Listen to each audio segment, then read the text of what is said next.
On se connaît depuis. Hein. J'ai vu comment est-ce qu'il a travaillé pour le Seigneur. Il était à Meknes à l'époque. Il était responsable de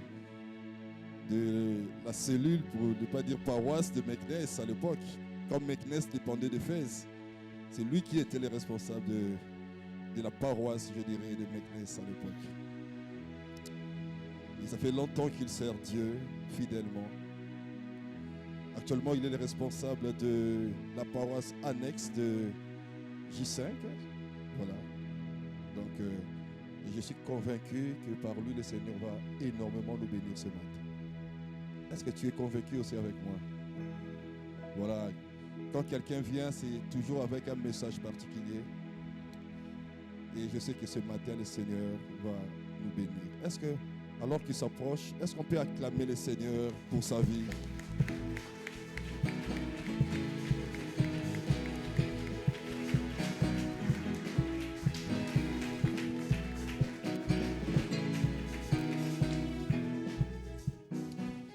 Shalom à tout le monde. Gloire à notre Dieu. Shalom, shalom. Merci beaucoup, pasteur. Merci beaucoup aux bien-aimés frères et sœurs de la chorale. Vous pouvez prendre place, que le Seigneur vous bénisse abondamment.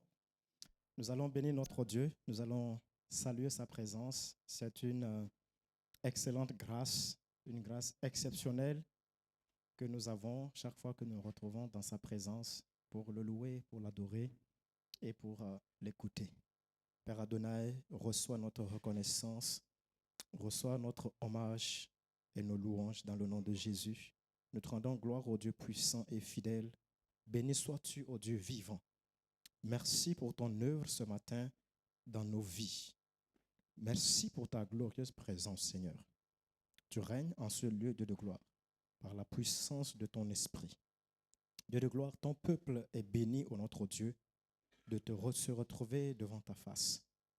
Nous prions, Seigneur Dieu de gloire, que ton règne soit répandu. Seigneur, tu sais combler nos besoins au-delà de toute attente.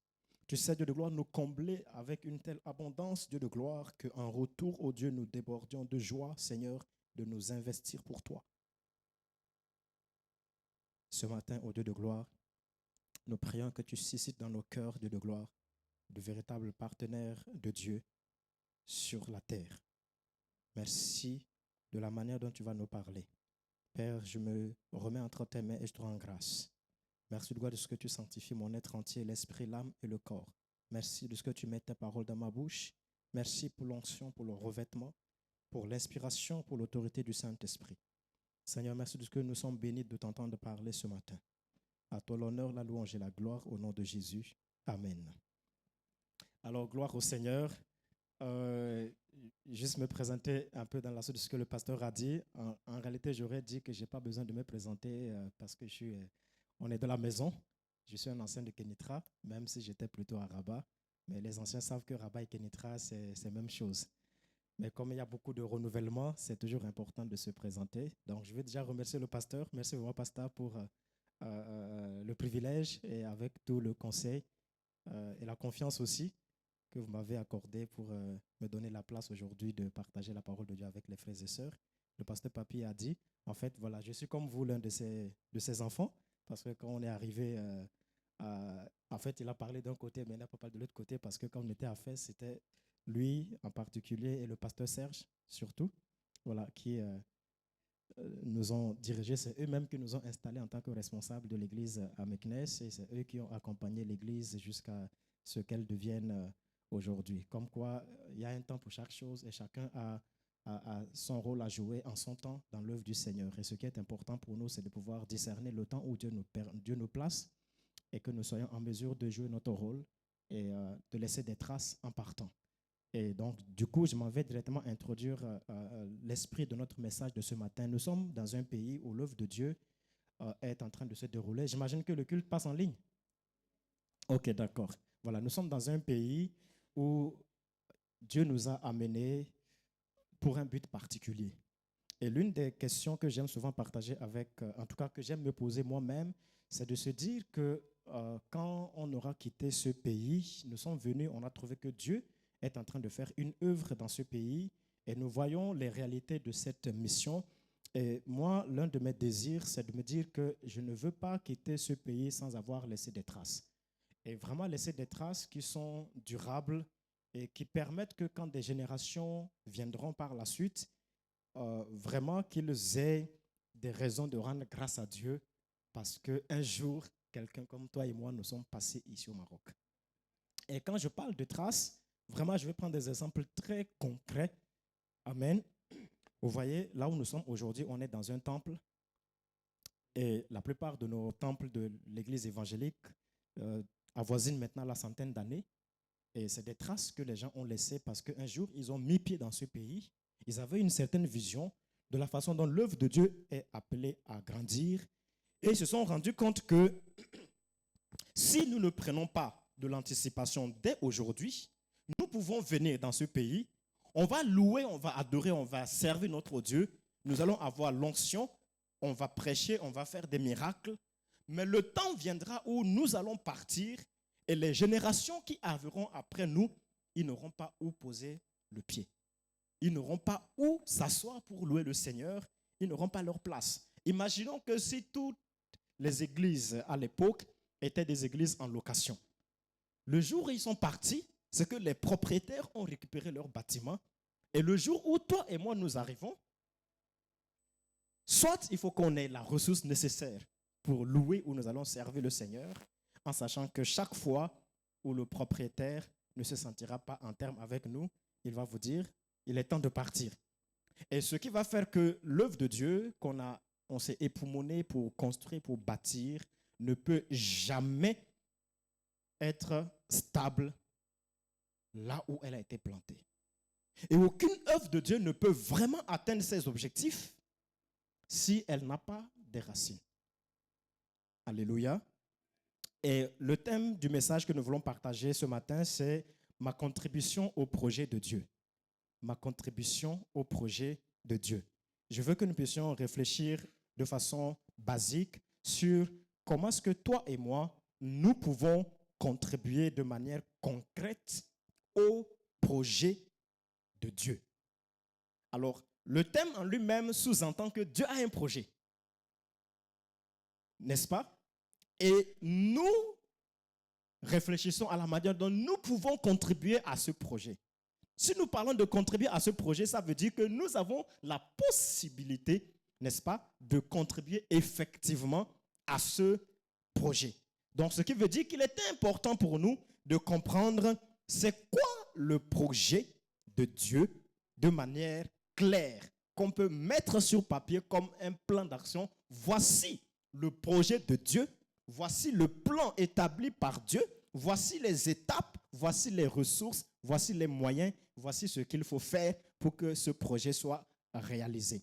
Nous voulons le prendre de façon concrète. Vous savez, quand le Seigneur est en train de prier, de nous enseigner à prier dans Matthieu chapitre 6, il y a cette parole-là où il dit, lorsque vous priez, dites au Père que ta volonté soit faite sur la terre comme au ciel. Et pendant longtemps, j'ai toujours lu ce verset juste comme une récitation. Et puis après, je me suis arrêté à commencer à réfléchir. Le Seigneur dit que ta volonté soit faite sur la terre comme au ciel. Et en fait, ça nous fait comprendre que Dieu a déjà une volonté établie. Avant que toi et moi nous commencions à prier, sa volonté est déjà arrêtée. Et on nous dit que cette volonté, si nous voulons la connaître, elle est déjà effectuée, accomplie au ciel. Et la différence entre le ciel et la terre, c'est qu'au ciel, la volonté de Dieu est faite, mais sur la terre, la volonté de Dieu n'est pas encore faite. Et notre prière, c'est que la volonté de Dieu arrive aussi à se faire sur la terre comme elle est au ciel. Et maintenant, la question, c'est quelle est cette volonté? Quelle est cette volonté que Dieu désire faire exactement sur la terre comme elle le fait déjà, elle se fait déjà au ciel? C'est quoi cette volonté de Dieu? C'est quoi ce projet de Dieu? Alléluia. Je sais que nous sommes dans la thématique de l'amour et notre message aussi va dans ce même sens. Alors, je vais nous proposer de lire un premier passage dans Éphésiens chapitre 1. Le texte consiste à versets 9 à 10, mais pour avoir un peu de contexte, on va commencer peut-être au verset 7. Éphésiens chapitre 1, lisons à partir du verset 7. La Bible dit, dans la version Louis II, en lui nous avons, lui ici c'est Christ, en lui nous avons la rédemption par son sang, la rémission des péchés selon la richesse de sa grâce, que Dieu a répandue abondamment sur nous par toute espèce de sagesse et d'intelligence. Prêtez attention au verset 9. Nous faisant connaître le mystère de sa volonté, selon le bienveillant dessein qu'il avait formé en lui-même, pour le mettre à exécution lorsque les temps seraient accomplis, de réunir toutes choses en Christ, celles qui sont dans les cieux et celles qui sont sur la terre. Alléluia. On reprend au verset 9. Dieu nous a fait connaître le mystère de sa volonté. Ici, le mystère veut simplement dire quelque chose qui n'était pas encore révélé. D'accord? C'est quelque chose qui existe, qui est établi, mais qui n'est pas encore connu des hommes. C'est juste ça le mystère. Donc, on nous parle ici d'une volonté de Dieu, le mystère de la volonté de Dieu, c'est-à-dire un aspect de la volonté de Dieu qui jusque-là n'était pas encore connu. Donc, le mystère de sa volonté, et c'est quoi cette volonté? Il dit que cette volonté est liée à un dessein. On peut remplacer dessein par projet. Le bienveillant dessein que Dieu avait formé en lui-même. Donc, ce dessein, ce projet était en lui-même. D'accord? Peut-être que Dieu l'a communiqué d'une certaine manière à ses prophètes, mais il n'était pas aussi pleinement révélé parce que c'était gardé. Dieu avait gardé une part de cette volonté en lui-même. Jusque-là, le projet était dans son cœur. D'accord? Et on dit qu'il voulait mettre ce projet à exécution lorsque les temps seraient accomplis. Ça veut dire que Dieu a arrêté un temps où il va mettre ce projet en exécution. D'accord? Donc, le temps de ce projet était déjà fixé. Et tant que le temps n'est pas encore arrivé, Dieu a gardé le projet en lui-même. Maintenant, quand les temps seront accomplis pour exécuter ce projet, Dieu donc va révéler, il met le projet à la vue. Et en quoi consiste donc ce projet? Il dit de réunir toutes choses en Christ. Alléluia. De réunir toutes choses en Christ, celles qui sont dans les cieux et celles qui sont sur la terre. Que ta volonté soit faite sur la terre comme elle l'est dans les cieux, parce que ce n'est qu'une seule volonté. Et donc on dit que le dessein de Dieu, n'est-ce pas, était de réunir toutes choses. On peut se poser la question sur plusieurs aspects. Quelle est la volonté de Dieu sur ma vie? Quelle est la volonté de Dieu pour mon travail? Quelle est la volonté de Dieu pour mon mariage? Ça, c'est juste des petites volontés de Dieu. Mais là, on nous montre un dessein que Dieu a arrêté, qui ne dépend pas de si je suis marié ou je ne suis pas marié, si j'ai un travail ou je n'ai pas un travail. Ça ne dépend pas de si je suis à Kenitra ou si je suis au Congo. Vous voyez, cette volonté dépend, est établie par Dieu lui-même et Dieu veut qu'il s'accomplisse. Et on dit donc que Dieu avait arrêté un temps et que ce projet, ce bienveillant dessein, c'est de réunir toutes choses en Christ. Non seulement les choses qui sont dans les cieux, mais aussi celles qui sont sur la terre. Donc, ce qui suppose qu'à un certain moment, les cieux et la terre, tout ce qui est dans les cieux et tout ce qui est sur la terre, vont se retrouver en une seule unité, n'est-ce pas, unis en Christ. Dans certaines versions, on parle de sous l'autorité de Christ. Et j'aimerais que nous puissions nous arrêter sur ce premier point. Dieu veut réunir toutes choses en Christ. Qu'est-ce que ça veut dire? Qu'est-ce que ça veut dire de réunir toutes choses en Christ? Et la clé, là, se trouve déjà de comprendre ce petit mot en Christ. Qu'est-ce que ça veut dire en Christ? Parce que si nous comprenons ce que veut dire en Christ, on va pouvoir comprendre ce qui veut dire que Dieu veut réunir toutes choses en Christ. Amen. Et je pense à ce verset de 2 Corinthiens chapitre 5, verset 17, que nous allons aussi lire. 2 Corinthiens chapitre 5, verset 17, je suis sûr que vous le connaissez très bien. On va quand même le lire. Il dit ceci. Si quelqu'un est en Christ, il est une nouvelle créature.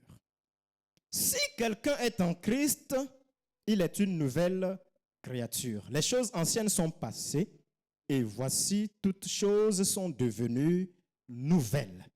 Amen. Alors ce texte nous dit terre à terre que tout ce qui est en Christ est une nouvelle créature ou une nouvelle création. Si quelqu'un est en Christ, il est une nouvelle créature. Ça veut dire, en d'autres termes, que ce qui n'est pas une nouvelle créature ne peut pas être en Christ. Je ne sais pas si on se comprend. On dit, si quelqu'un est en Christ, bon, je peux dire par exemple que si quelqu'un est au Maroc et qu'il n'est pas expulsé au désert, c'est qu'il a une carte de séjour. D'accord? Donc, ce qui veut dire que si quelqu'un n'a pas de carte de séjour et qu'il est au Maroc, il finira par se trouver expulsé au désert. Amen. On se comprend, non? Donc, si quelqu'un est en Christ, c'est pour comprendre la notion de en Christ. Si quelqu'un est en Christ, c'est une nouvelle création. Donc, ça veut dire que pour être en Christ, n'est-ce pas, il faut être de la nouvelle création. Tout ce qui n'est pas nouvelle création ne peut pas être en Christ. Tout ce qui est en Christ est donc nouvelle création. Et là, maintenant, on se pose la question, c'est quoi la nouvelle création? D'accord? Donc, on peut déjà faire une parallèle entre les deux en disant que si Dieu veut réunir toutes choses en Christ, autrement dit, Dieu veut faire de toutes choses une nouvelle création. Amen. Donc là, on est d'accord. Maintenant, c'est quoi la nouvelle création? Donc, si on parle de nouvelle création, ça veut dire qu'il y avait déjà une ancienne création. Et je sais que, bon, le dimanche, souvent, le temps de culte, on va essayer d'aller direct. Et j'espère, par la grâce de Dieu, ce sera clair pour nous. Alors, ce que nous pouvons retenir, c'est à certains versets, peut-être je vais citer sans les nommer, mais voilà, je crois que vous aurez les références. Ce que nous devons retenir tout de suite, c'est que la nouvelle création est celle qui a été inaugurée par Christ. La nouvelle création est celle qui a été inaugurée par Christ. Et il y a deux événements de la vie de Jésus qui sont très expressifs pour nous permettre de caractériser et de définir immédiatement c'est quoi la nouvelle création. D'abord, sa naissance et sa mort. Lorsque nous comprenons sa mort et sa résurrection, évidemment, quand nous comprenons la naissance de Jésus, sa mort et sa résurrection, on va immédiatement comprendre la pensée de la nouvelle création. Regardons comment Jésus est né. La Bible dit que sa mère n'avait pas connu d'homme. Donc, c'était une vierge. D'accord? Je pense que personne n'a jamais contesté ça. Même Satan n'a pas contesté ça. Amen. Donc, voilà quelqu'un qui naît d'une femme qui est vierge. Et là, je parle de sa naissance de façon naturelle. Et l'ange avait dit à Marie que le saint enfant qui naîtra de toi sera appelé fils de Dieu, parce que le Saint-Esprit va te couvrir de sa puissance. Et quand nous prenons cette parole terre à terre, nous savons que pour qu'un enfant naturel comme toi et moi puisse naître, il faut nécessairement, biologiquement, il faut nécessairement toujours, sans exception, 50% de la sémence du père et 50% de la sémence de la mère.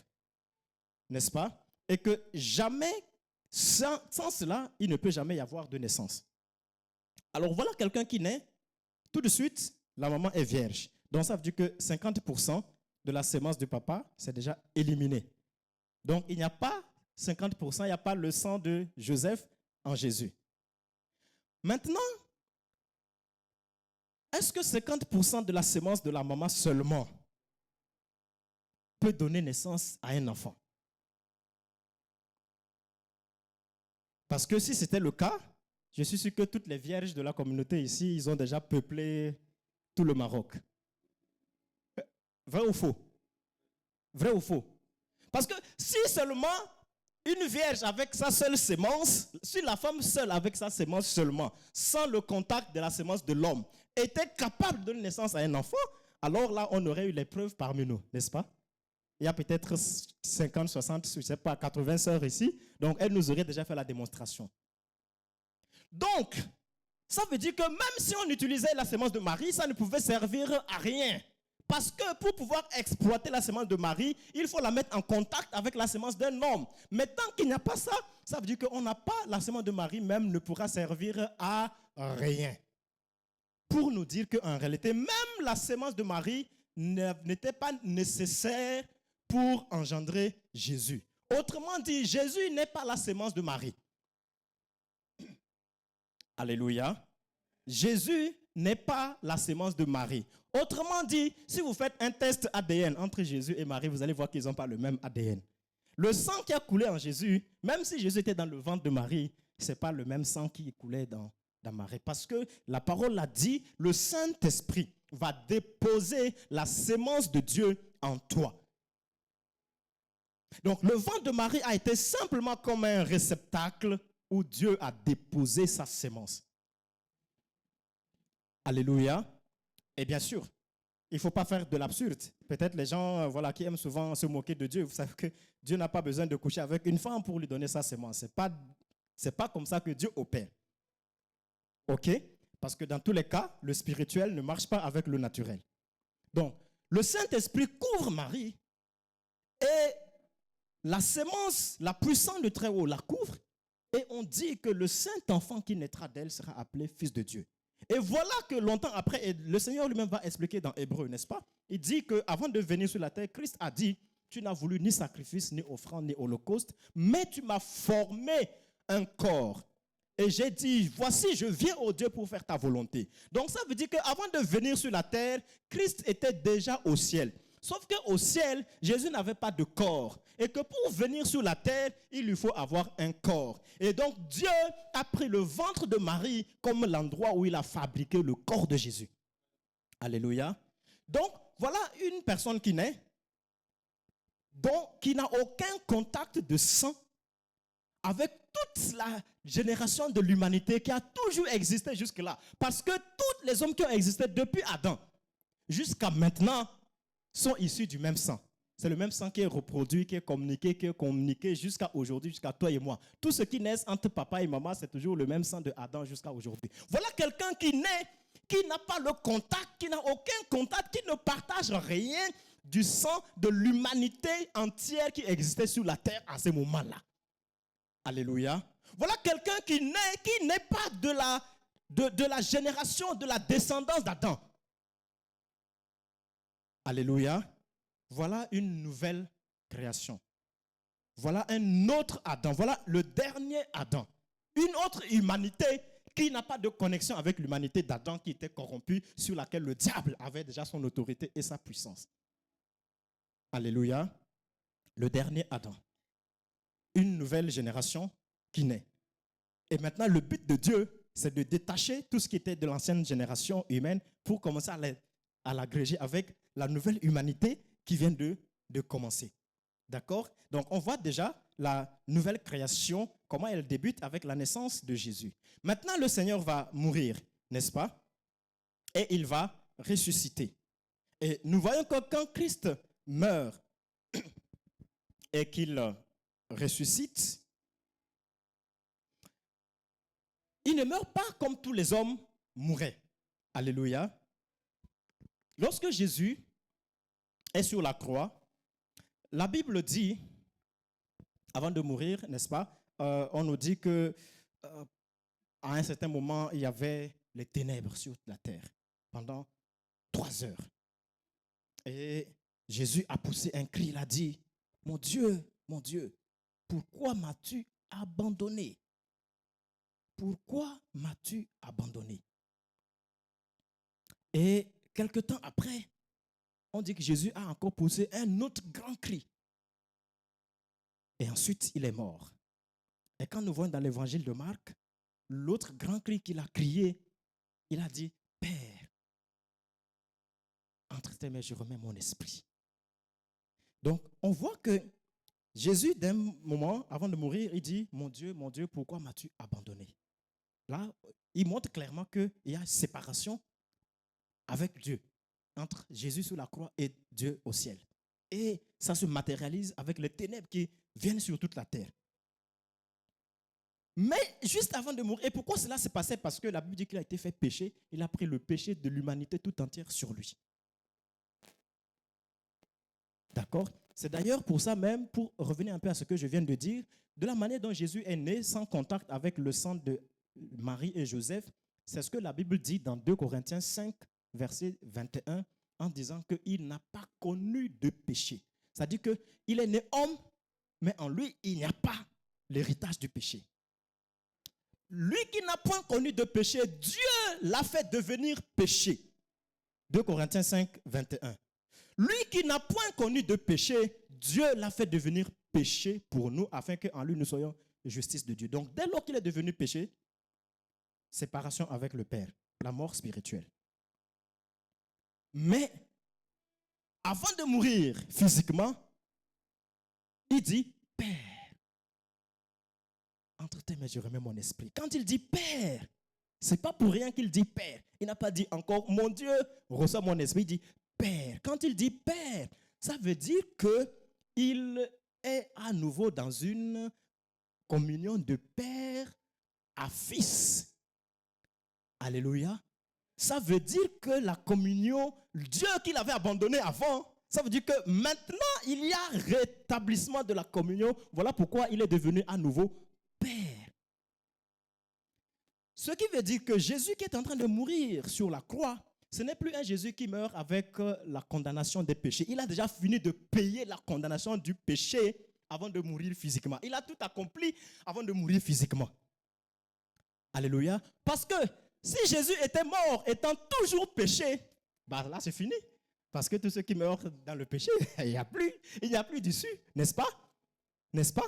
Parce que la différence c'est quoi? Quelqu'un qui n'a pas Christ, c'est que spirituellement, il est déjà mort parce qu'il est séparé de Dieu. Mais naturellement, il est toujours vivant. Et il a l'opportunité de se repentir.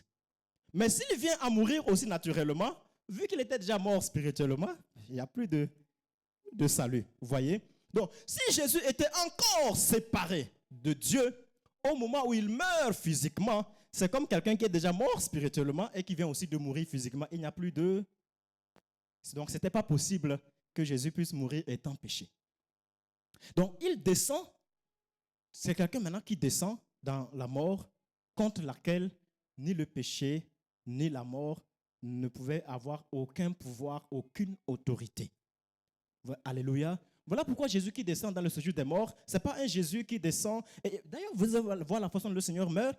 Jésus n'est pas resté sur la croix et puis il attend et puis la mort est venue l'emporter.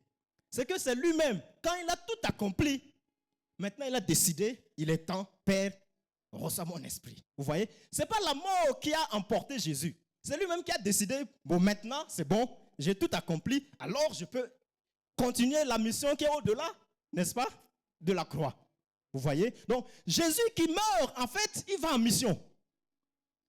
Et il va dépouiller celui qui avait la puissance de la mort et il va ressusciter. Et à partir de ce moment-là, Jésus est dans une nouvelle position où il commence à transmettre sa vie. Alléluia. Vous voyez? Et c'est là qu'on voit la diffusion maintenant de la nouvelle création. Jésus va commencer à transmettre sa vie du Christ ressuscité. Et donc, j'enchaîne par là. Comment est-ce qu'on devient cette nouvelle création qui est dans le projet de Dieu? Tout simplement en recevant la communication de la vie du dernier Adam. Alors, j'ai trouvé un exemple vraiment qui m'a marqué. Vous voyez, jusqu'à aujourd'hui, les enfants continuent de naître, n'est-ce pas? Les bébés continuent toujours de naître, la population se développe. Le fait, c'est que chaque jour, chaque bébé qui naît sur la terre physiquement, c'est un nouvel Adam qui est né. Alléluia. Et chaque chrétien qui naît de nouveau sur la terre chaque jour, c'est un nouveau Christ qui est né. Amen. Chaque nouveau bébé qui naît, c'est un nouvel Adam. Et chaque nouveau né de nouveau, c'est un nouveau Christ. Parce que de la même manière que la vie de Adam continue de se reproduire, vous voyez, la naissance physique est une reproduction de la vie d'Adam. La naissance spirituelle est une reproduction de la vie de Christ. Donc, la nouvelle création se produit par une reproduction de la vie de Christ. Et cette vie, c'est une vie qui se reproduit spirituellement. Et ça, c'est l'œuvre du Saint-Esprit. Et le Saint-Esprit donne cette vie-là dans la vie de tous ceux qui donc s'unissent à cette œuvre que Christ a faite sur la croix par sa mort et sa résurrection. Alléluia. Amen. Et donc, nous voyons, on nous a dit, pour être en Christ, il faut être une nouvelle création.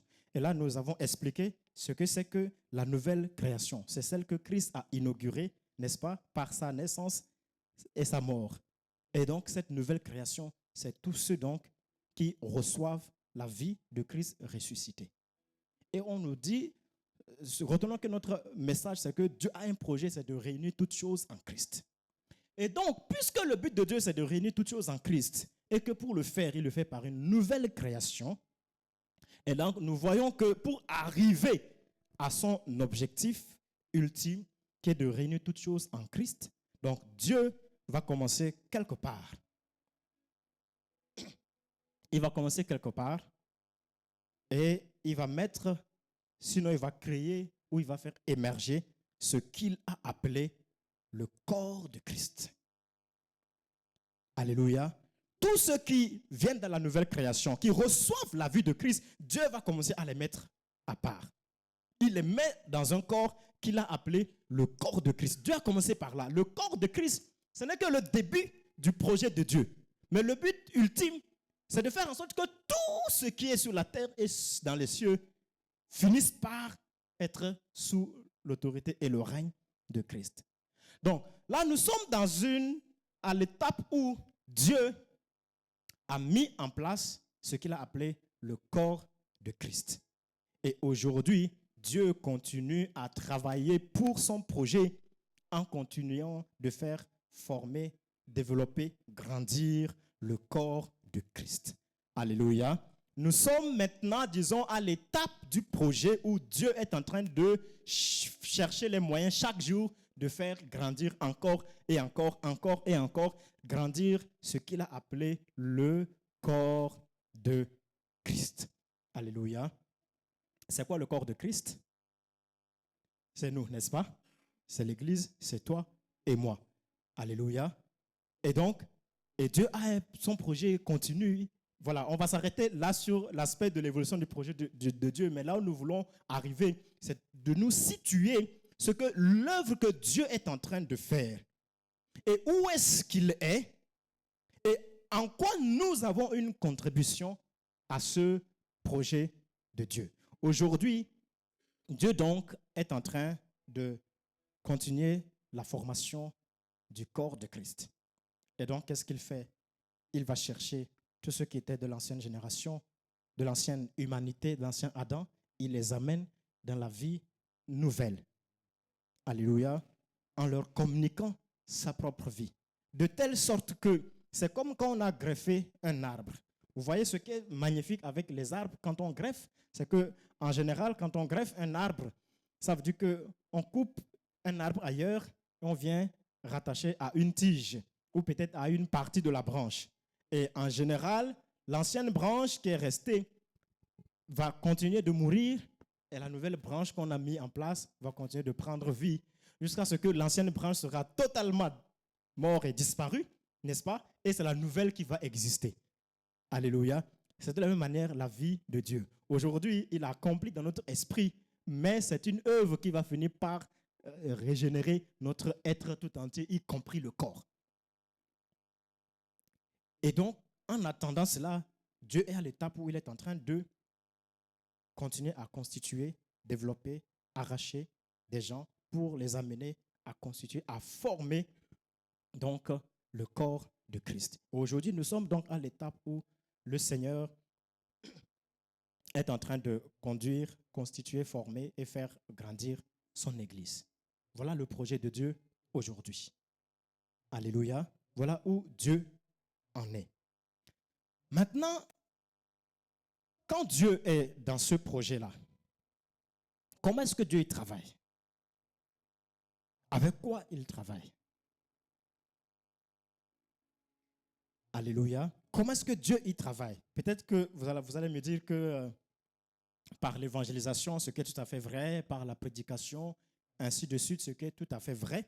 Mais comme j'ai dit au début de mon message, je souhaite que nous puissions prendre vraiment des choses pratiques aujourd'hui pour que quand je sors de ce culte, je puisse me dire à moi-même quelle peut être ma contribution au projet de Dieu aujourd'hui. Et donc, je vais nous demander de lire un troisième passage dans 2 Corinthiens. 2 Corinthiens chapitre 5. 2 Corinthiens chapitre 5.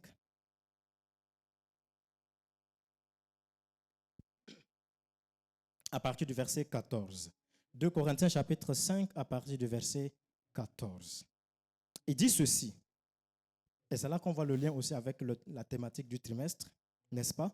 Car l'amour de Christ nous presse parce que nous estimons que si un seul est mort pour tous, tous donc sont morts, et qu'il est mort pour tous, afin que ceux qui vivent ne vivent plus pour eux-mêmes, mais pour celui qui est mort et ressuscité pour eux. Alléluia. Nous estimons que si un seul est mort pour tous, tous donc sont morts. Alors ici, c'est quelqu'un qui parle comme ayant pris le temps d'analyser, de réfléchir et de tirer des conclusions. Et il est arrivé à une conclusion où il a estimé en lui-même, c'est-à-dire qu'il a réalisé la profondeur de un seul est mort pour tous. Il est mort pour moi. Et ce n'est pas quelqu'un qui est dans le raisonnement de Christ est mort pour tous, mais c'est quelqu'un qui est arrivé à une étape où il a appliqué la mort de Christ à sa vie personnelle. Alléluia. Il a appliqué la mort de Christ à sa vie personnelle. Il est arrivé à cette étape-là où il arrive à la conclusion en se disant, il est mort pour moi. Il est mort pour moi.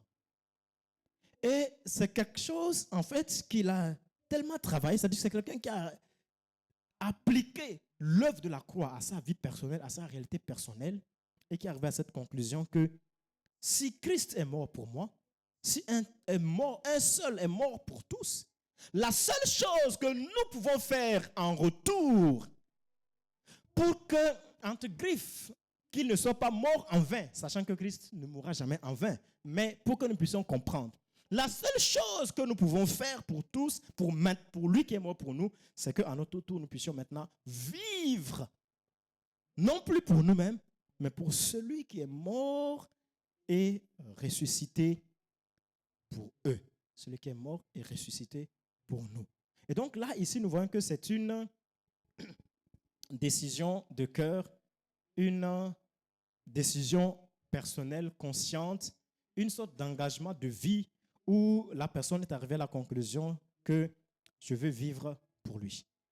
Et la meilleure manière que je peux vivre pour lui, c'est de voir qu'est-ce qui lui tient à cœur le plus aujourd'hui. S'il était là, bien sûr qu'il est toujours là, quelle est la chose principale à laquelle il voudrait se consacrer? Quelle est la chose la plus importante pour Dieu aujourd'hui pendant que nous sommes en train de parler? Alléluia. Et ma manière de lui témoigner ma reconnaissance, parce que ça ne pourra jamais se traduire dans les mots « merci parce que tu es mort pour moi ». La manière de le témoigner, c'est de vivre pour lui, c'est-à-dire vraiment c'est de m'investir, me donner entièrement, alléluia, à la chose qui soit la plus chère pour lui. Je reste toujours dans l'aspect très pratique. Bien sûr, je sais que, voilà, on est dans une église spirituelle. Je connais Kenitra depuis des années, d'accord? Mais aujourd'hui, faisons l'effort d'être le plus concret possible. Regardons quand le Seigneur dit qu'il faut vivre pour lui. Et je pense à ces deux versets. Par exemple, Jésus disait à ses disciples dans Jean chapitre 15, il dit que il n'y a pas de plus grand amour que de donner sa vie pour ses amis. D'accord? Le Seigneur a dit cela. Pourquoi? Parce qu'effectivement, il allait mourir à la croix pour nous. Ça, c'est clair. Il a donné sa vie pour nous.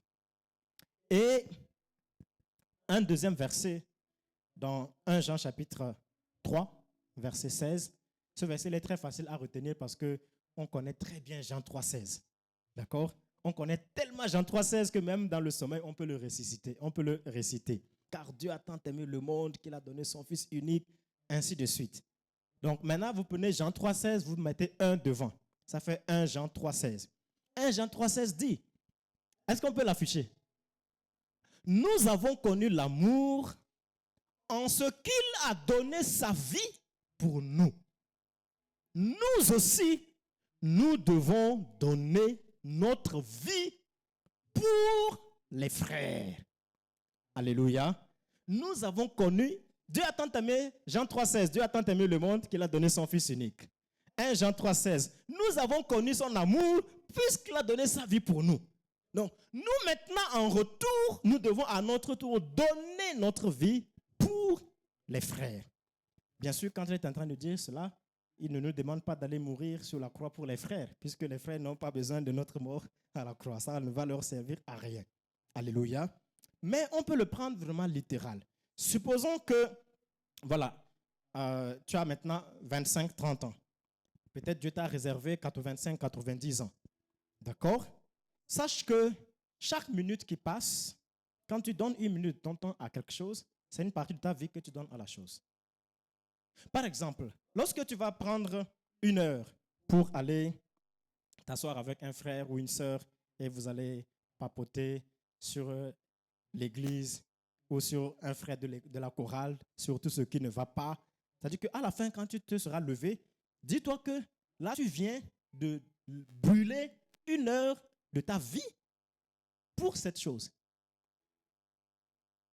Alléluia. Lorsque un frère est malade ou une sœur est malade, dans un état où ne peut pas cuisiner, ne peut pas se prendre en charge, et tu sors de tes études, tu vas chez elle, tu prends le temps pour cuisiner, pour nettoyer ses affaires, tu l'assistes pendant 2-3 heures, tu viens de donner une partie de ta vie pour elle. Et c'est clair et net, c'est mathématique, tu ne peux plus le récupérer. Tu viens de donner une partie de ta vie pour elle. Sur les 85 années qui te restent, tu viens de donner une partie, 2 heures à quelqu'un. Alléluia. Maintenant, le Seigneur veut que nous puissions donner notre vie pour lui.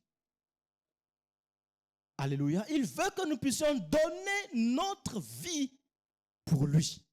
Et la question donc, c'est le temps, les années, les énergies que nous brûlons. Combien, quel pourcentage on consomme ou on consomme pour Christ? Alléluia. Je vous ai pris de façon tactique. Je vous amène pas à pas. Je n'ai pas encore touché mon objectif, mais vous allez le comprendre. L'un des aspects ou des éléments auxquels nous donnons une bonne partie de notre vie, c'est notre travail. N'est-ce pas? Je suis salarié dans une entreprise. Dès que je me lève tout de suite, je pars au boulot, 8h du matin ou 8h30. Je travaille jusqu'à 17h30. Là, je viens de donner au moins une dizaine d'heures de ma vie pour mon travail. Pourquoi? Parce que je veux récolter un salaire. Alléluia. Et là où maintenant le malin a réussi à nous blaguer, c'est de nous faire comprendre que, bon, l'œuvre de Dieu a besoin des prières, l'œuvre de Dieu a besoin des encouragements, mais ce que je gagne pour ma vie là, non, ça c'est pour toi. Or, c'est dans ces choses-là que réellement nous pouvons mettre notre vie au bénéfice, au service du Seigneur. Et aujourd'hui, je veux que nous puissions réfléchir à comment nous pouvons contribuer financièrement à faire avancer l'œuvre de Dieu.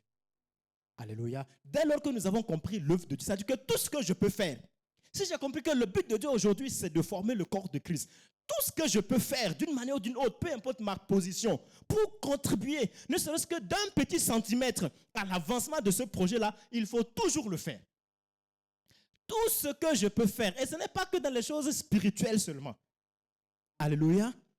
Supposons que par exemple, Respo Samuel, c'est un serviteur de Dieu, et il a besoin de prêcher, d'accord? Mais on ne sait pas que, peut-être ça fait 2 semaines, vraiment à la maison, c'est très difficile, il n'a pas de quoi subvenir à ses besoins. Lui-même, il a dû improviser une semaine de jeûne et prière pour que voilà, madame et les enfants puissent subsister un tout petit peu. Mais là, il doit aller prêcher. Il ne va pas t'appeler pour dire que ça ne va pas. Peut-être que d'une manière ou d'une autre, tu regardes, tu vois qu'il faut faire quelque chose. Mais toi, tu n'as pas le don pour prêcher. Toi, tu n'es pas appelé pour la prédication. Et toi, tu vas, tu lui donnes 500 dirhams. Respo, j'ai eu à cœur de donner ceci. Alléluia. C'est-à-dire que tu viens de lui ajouter le carburant nécessaire pour qu'il puisse aller prêcher. Et en le faisant, tu viens de faire avancer les intérêts du Seigneur. Sans avoir calculé. Tu n'es même pas parti sur le terrain, mais tu viens de faire avancer les intérêts du Seigneur. Alléluia. Et aujourd'hui, surtout dans notre contexte du Maroc, et là je voulais venir un peu sur des aspects plus concrets de cette dernière partie de mon message. Je vais partager un témoignage, je vais donner un exemple biblique et je vais partager un témoignage de façon vraiment plus concrète. Vous savez, nous, on a initié le projet d'église à J5. Je veux dire quand on a commencé l'église là, on est en train de louer un bâtiment, un garage d'ailleurs, et quand nous avons commencé, on faisait l'église dans un salon. Et puis, chaque fois qu'on venait pour faire le culte, voilà, on était toujours dérangé par le bailleur, dérangé par les voisins et tout ça. Même une fois, le bailleur est venu bouleverser les chaises, faire le tapage vraiment pour dégager les personnes. Après, on a trouvé un endroit où nous avons pu louer. Alléluia. Et quand nous avons loué l'endroit en question, on a fait une année, l'année qui a suivi, ils ont dit qu'ils ne veulent plus louer pour l'église. Parfois même, on allait demander à des agents immobiliers, on est prêt pour donner de l'argent pour qu'ils puissent nous aider à trouver où il faut louer. Les gens nous répondent, moi, je suis d'une autre religion, je ne peux pas chercher une église pour les chrétiens. Pas parce que je ne veux pas, même ma religion ne me permet pas de faire ça. Et nous avons finalement fini par trouver un endroit, et c'était une petite salle. Mais quand nous avons fait les calculs par mois, ce que nous payons pour le loyer, ce que nous payons pour le fonctionnement de l'église, pour tous les besoins, on s'est assis, finalement on s'est rendu compte que si l'église continue dans ce sens, on ne pourra jamais s'en sortir. Et nous avons dit, pourquoi ne pas trouver une stratégie de mettre cet argent de côté, petit à petit, pour finir par acheter une maison pour le Seigneur. Pourquoi? Parce que, imaginez qu'aujourd'hui, on a la grâce d'avoir le temple à Kénitra. Mais supposons que vous arrivez à acheter un autre temple. C'est-à-dire que dès lors que nous arrivons à avoir une place qui nous appartient à nous, nous savons que désormais, c'est-à-dire qu'on est enraciné, plus personne ne pourra jamais venir nous déraciner de là, puisque quand ça devient notre propriété, même le sol, c'est-à-dire qu'on a acheté le bâtiment, mais même la terre où on est, nous sommes plantés, on est enraciné, ça nous appartient. Les générations vont passer, ça nous appartient. Nous allons partir, ça nous appartient. Les enfants de Dieu qui vont venir 50 ans après, ils auront toujours une maison du Seigneur, puisque c'est la maison de Dieu. Donc les générations qui vont continuer de venir, ils auront toujours un lieu où ils pourront aller servir le Seigneur. On pourra leur dire, quittez, quittez, quittez. Mais qui peut te faire partir de chez toi? Te faire partir de chez toi. C'est-à-dire que si l'Église veut vraiment réussir sa mission, elle doit avoir un chez soi. Alléluia. Tant que l'Église n'est pas implantée, n'est pas enracinée, n'est pas chez elle, elle a beau avoir l'onction et la puissance. Il suffit qu'on décide jusqu'aujourd'hui, c'est bon, vous arrêtez, vous allez arrêter. L'onction là, vous allez mettre ça dans la poche et repartir à la maison du pasteur. L'onction va rester à la maison. Alléluia. Donc, du coup, pour que l'onction lui-même trouve l'endroit pour s'exprimer, il faut qu'il y ait des gens qui aient des stratégies qui puissent aider à ce que l'Église s'implante et s'établisse. Alléluia. OK? D'accord? Ah oui, le temps est écoulé. D'accord, gloire à Dieu. Amen. Donc, il faut qu'aujourd'hui, en tant qu'enfant de Dieu, nous puissions comprendre que notre mission et l'Évangile se fait de manière stratégique. Et comme j'étais sur ce témoignage, alors quand on a commencé ce projet, honnêtement, on n'avait pas confiance. On se demandait comment est-ce que, voilà, on n'est que des étudiants. Et en plus, nous, à J5, on n'est que des migrants. Il y a beaucoup de gens qui n'ont pas de travail et tout ça. Comment est-ce qu'on peut oser imaginer? Merci beaucoup. Ok, d'accord. Gloire à Dieu. Comment nous pouvons imaginer qu'on pourra rêver d'acheter une maison pour, pour le Seigneur? Mais nous avons dit, ok, Dieu a mis cela dans notre cœur, on y va, on va voir. Et sans parler à quelqu'un, à titre personnel, nous avons commencé par mettre sur pied. Chaque mois, on mettait un petit argent. Ça, c'est pour le projet de Dieu. Chaque mois, ça, c'est pour la maison de Dieu. On mettait un petit argent. Et Dieu nous a donné la grâce, chaque mois, de trouver le moyen, toujours de déposer la somme que nous avions prévue. Et là, on n'avait encore rien dit à personne à l'église. Nous-mêmes, on a commencé à déposer de l'argent à côté parce qu'on veut que l'église puisse acheter la maison de Dieu. Et on a fait cela pendant une année. On a commencé à parler à l'église. On a commencé à mener des actions à l'église. Et l'église de J5, c'est juste que des migrants, peut-être quand on est maximum, c'est une quarantaine de personnes. Mais en moyenne, on est autour de 25-30. Mais je vous assure que dans une période de 3 années, cette église-là d'une vingtaine de personnes a été capable de cotiser. Imaginez combien? Combien? 3 000? 30 000? Ok, oui, imaginez. Qui va oser? Oui, oui. Waouh! Amen, frère, que Dieu t'entende. Amen. Bon, on n'est pas encore arrivé là, mais on espère qu'on va l'atteindre. Mais on est arrivé à cotiser à quoi? À l'époque, c'était 130 et quelques mille, juste pour les frais de J5. On n'a même pas annoncé à l'église centrale à Rabat. C'est même pas encore venu à l'église centrale, juste seulement à J5. Alléluia. Et on s'est rendu compte que, et vous savez, à titre personnel, bon, je ne vais pas enseigner pour dire donnez, Dieu va vous bénir, mais j'ai compris une chose, que Dieu cherche des gens qui ont à cœur les intérêts de Dieu. Alléluia. Dieu lui-même, il gère ses ressources de façon stratégique. Il met entre les mains de ceux qui aiment les intérêts de Dieu. Et quand nous avons commencé cela, à l'époque, je venais de commencer un nouveau travail. Bon, comme le temps est passé, donc je vais juste faire juste un petit aspect. Je viens de commencer un nouveau travail. On a eu beaucoup de défis de santé pendant cet intervalle-là. Je pense que la dernière fois que j'ai recalculé les dépenses qu'on a faites pour la santé, juste pour madame, pendant cet intervalle, c'est peut-être autour de 80 000 dirhams, comme ça. Et tout cet argent, même pas un sou n'est sorti de notre poche. Tout a été pris toujours en charge. La première fois, je viens juste de commencer mon travail, ça fait 1 mois qu'elle est tombée malade. Et là, au travail, ils ont dit non, pour que tu puisses avoir la couverture sociale, il faut que tu puisses avoir l'ancienneté de 6 mois. Mais on va faire l'exception. Et là, comment l'appelle-t-on? L'hospitalisation nous avait coûté 53 000 dirhams comme ça. Ils ont payé tout. Rien, même pas un sou n'est sorti de notre poche. Et là, quand on a commencé à donner cela, première année, c'était avant, j'ai travaillé dans une petite boîte, un petit cabinet là, vraiment, on galérait beaucoup, quoi. On ne connaissait pas c'est quoi les bonus et tout ça. Mais la première année, bonus de combien? C'était 30 et quelques mille dirhams. Waouh, pour moi, c'était, franchement, c'est la première fois d'empocher 30 et quelques mille dirhams d'un coup comme ça, un bonus. Waouh, ok. On a continué toujours de s'aimer dans le projet là. La même année, j'ai eu 2 augmentations de salaire. La prochaine année, j'ai eu une bonus de 70 000 dirhams. Comme ça, on a continué de semer. Alléluia. Et en fait, ce qui s'est passé, c'est que pour moi, il est sonné clairement dans mon esprit que nous avions touché le cœur de Dieu avec ce projet qu'on a initié. Vous voyez? Et finalement, avant qu'on quittait Casa pour venir à l'église, comme j'ai déjà une famille nombreuse, et vous savez, surtout à Casa, quand tu sors avec madame et 2 enfants pour avoir un taxi, vous ne pouvez pas avoir de taxi. Les gens, ils vous voient, ils vous ignorent. Donc, on s'était toujours comme ça en groupe, on prend le taxi, on va à la gare, on prend le train, on vient à la gare de Rabat, on prend le taxi, on va à J5.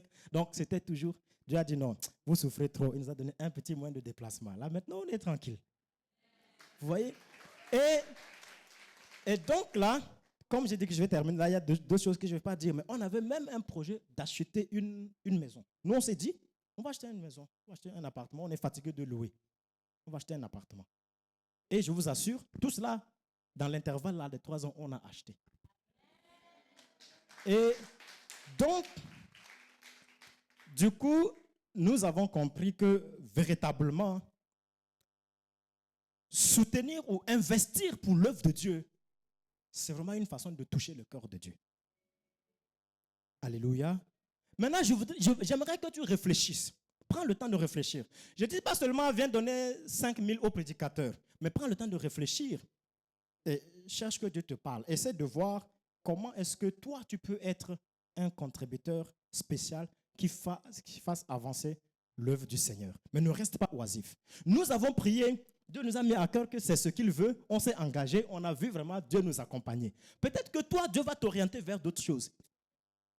D'accord? Dieu va t'orienter peut-être à soutenir l'homme de Dieu. Il va t'orienter à soutenir telle mission. Il va t'orienter. Mais si j'ai un encouragement à partager aujourd'hui, c'est faire en sorte que tes projets coïncident avec les projets de Dieu. S'il y a des investissements que tu peux faire sans regretter, fais-le dans l'œuvre de Dieu. Tu ne vas jamais regretter. Alors, j'allais terminer par cet exemple biblique-là de David. Je vais brosser et puis on termine par là. Un jour, David a eu dans son cœur la pensée que lui va construire la maison de Dieu. Et vous connaissez l'histoire, n'est-ce pas? Et là, Dieu envoie le prophète qui vient dire à David, ce n'est pas à toi de construire ma maison, parce que toi, tu as versé du sang. Mais je vais susciter ton fils qui vient après toi, c'est lui qui va construire ma maison. Et moi, je me suis toujours posé la question à Dieu, mais Dieu, si tu avais l'intention de construire ta maison, pourquoi tu n'as jamais parlé de ça? Jusqu'au jour où quand David se lève pour dire qu'il va construire sa maison, c'est maintenant que Dieu vient dire non, moi j'ai déjà prévu quelqu'un, c'est lui qui va construire ma maison. Pourquoi? Parce qu'en réalité, même si Dieu n'avait pas parlé, Dieu avait déjà le projet de construire sa maison. Mais comme David, c'était un homme qui était dans le contact avec le cœur de Dieu, il a eu des pensées dans son cœur. Il pensait que c'était ses pensées. Pourtant, c'était des choses qui coïncident avec la pensée de Dieu. Alléluia. Et quand David s'est réalisé que ça, c'était la pensée de Dieu, David a investi, il a investi.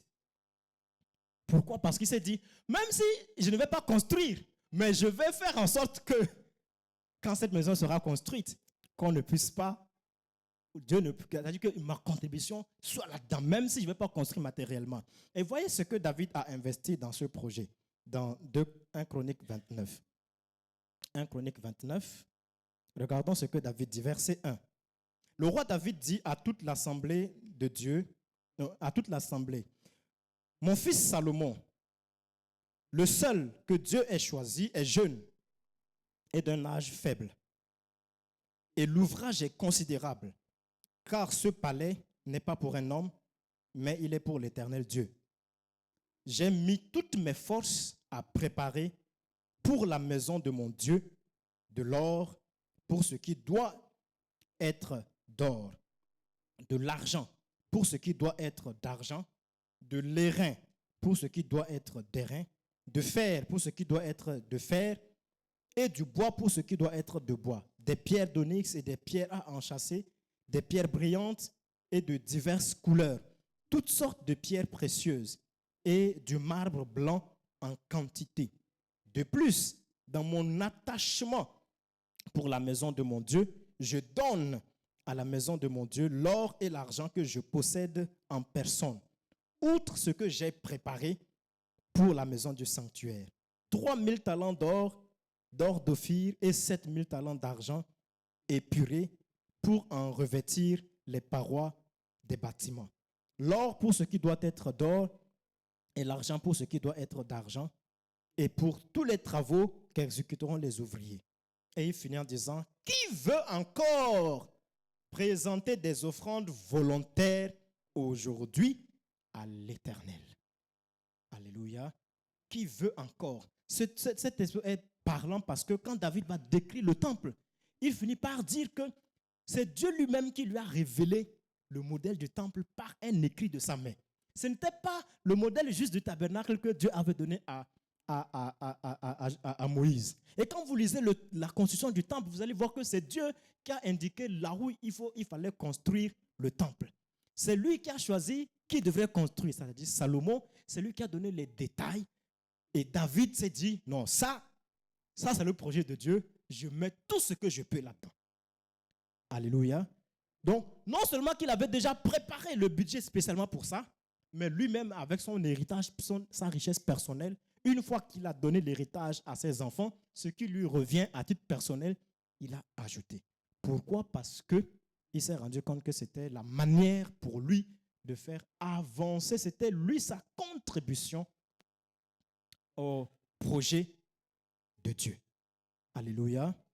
On va s'arrêter là, nous allons prier. Normalement, si j'avais continué, j'allais peut-être développer comment est-ce que... Parce qu'aujourd'hui, à l'église, nous oublions que l'église a besoin d'être autonome et que sans les capacités financières, l'église ne peut pas être autonome et ne peut pas aller loin. Parce que le but de l'église, c'est de travailler contre le monde.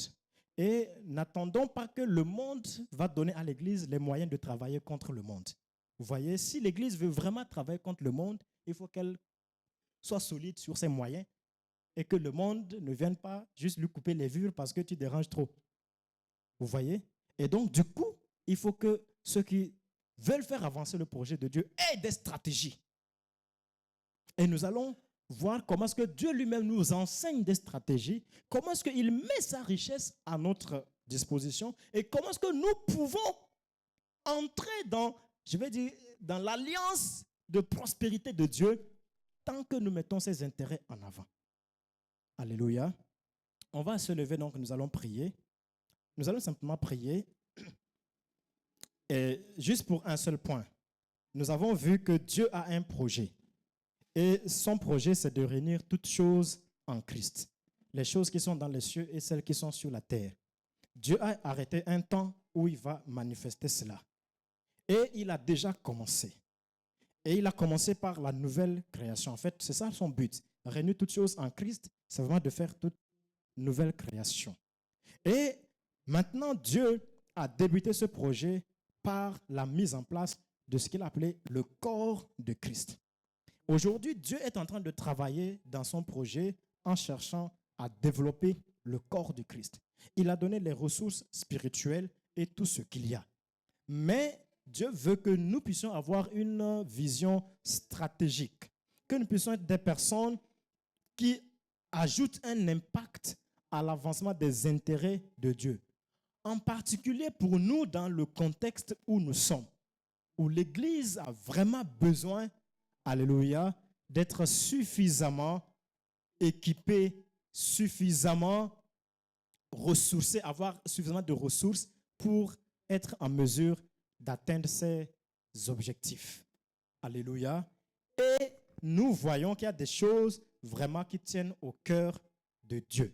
Et l'une de ces choses, c'est contribuer à l'avancement de son projet. Et maintenant, le Seigneur peut-être mettra dans mon cœur ou dans ton cœur un aspect.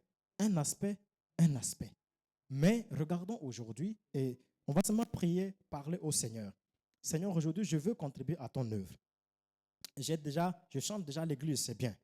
Mais je me rends compte qu'il faut agir de façon stratégique. Et à mon niveau personnel, ne dis pas, je suis un étudiant, je n'ai pas de finances. C'est Dieu qui donne les finances quand on a la disposition et on sait où est-ce qu'on veut le mettre.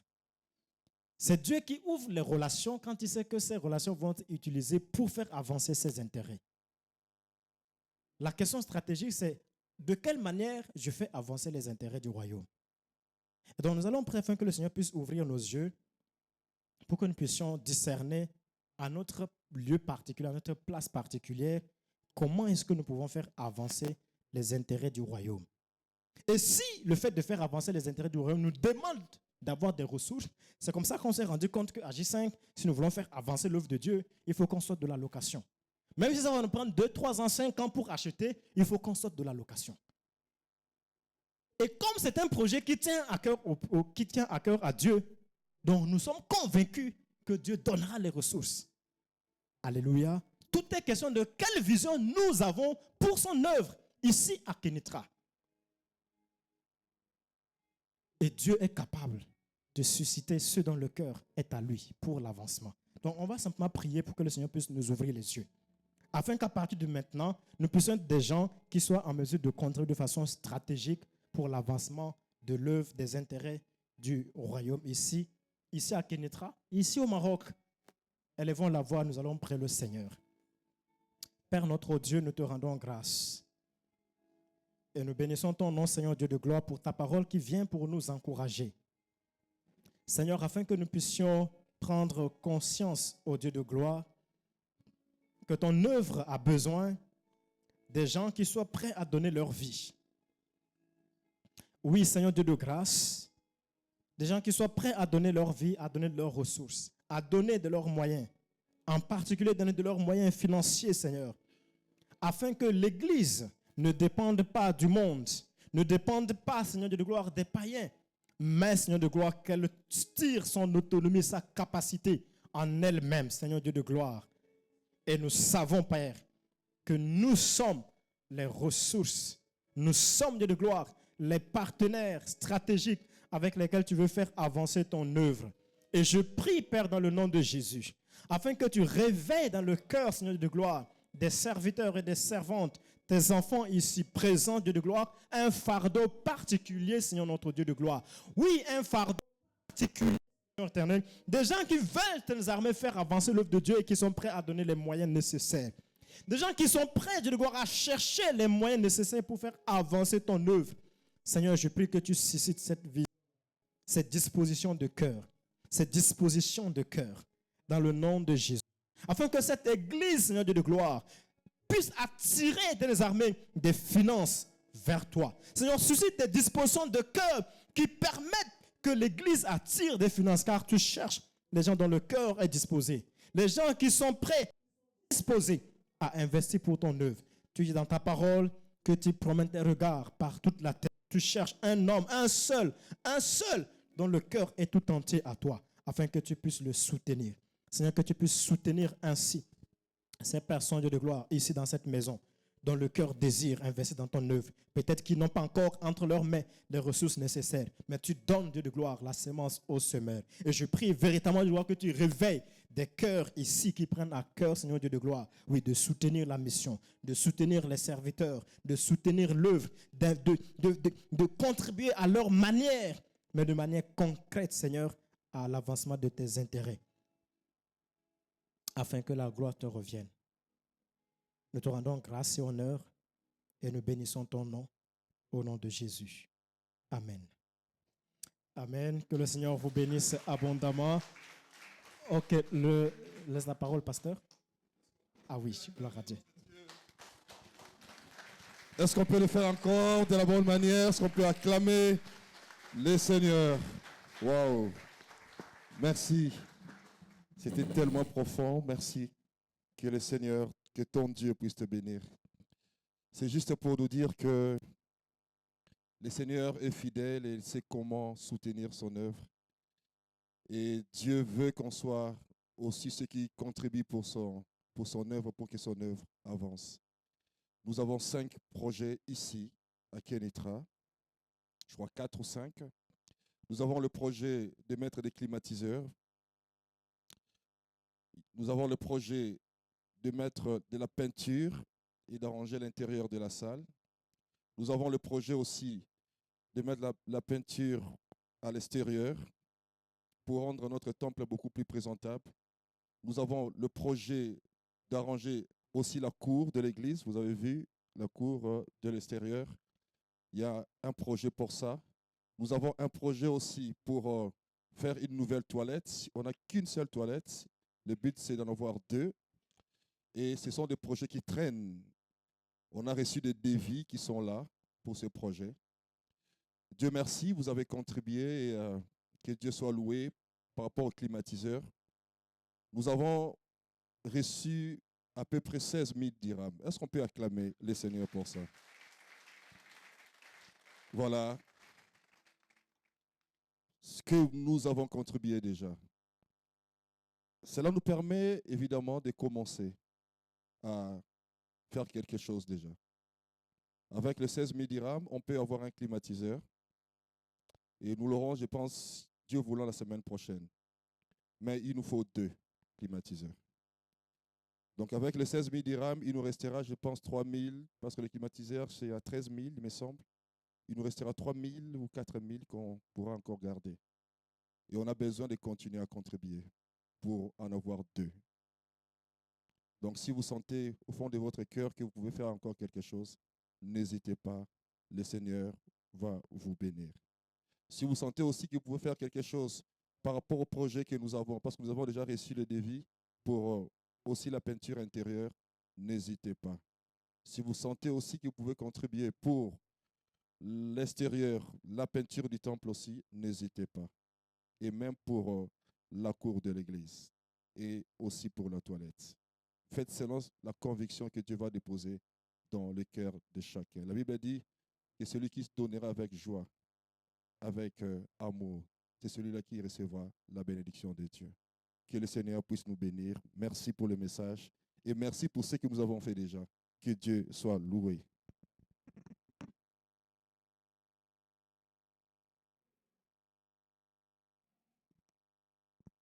Alléluia. Amen. Nous bénissons le Seigneur qui nous permet d'écouter sa parole, d'écouter son message. Puisse-t-il nous donner la force, puisse-t-il nous donner les moyens de pouvoir être des co-ouvriers de son œuvre. Amen. Des contributeurs véritables. Amen. Alors, sans plus tarder, je vais inviter le responsable des annonces